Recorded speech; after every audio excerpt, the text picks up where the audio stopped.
જેમ કે આધાર કાર્ડ છે, તો આધાર કાર્ડમાં ફોર એક્ઝામ્પલ મારું નામ વિવેક છે તો વિવેક ભાઈ લાગ્યું. હવે હું પાન કાર્ડ કઢાવવા જાઉં તો વિવેક કુમાર આવ્યું.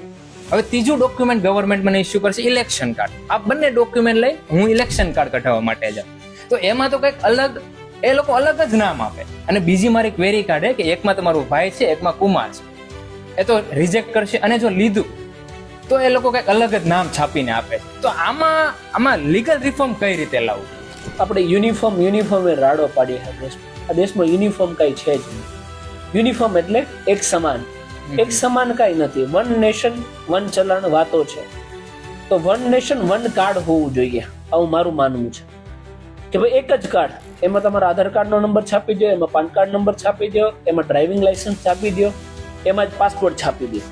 એક ચીપ હોય, એ ચીપ આધારિત તમામ કાર્ડ હેન્ડલ થાય. That's all.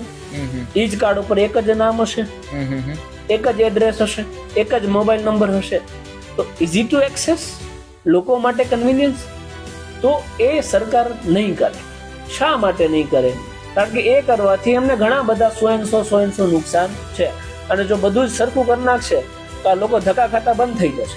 અને ધક્કા ખાતા બંધ થઈ જશે તો આ લોકો પાસે સમય બચશે. અને સમય બચશે તો એ વિચારશે કે દેશ માટે મારે શું કરવું જોઈએ.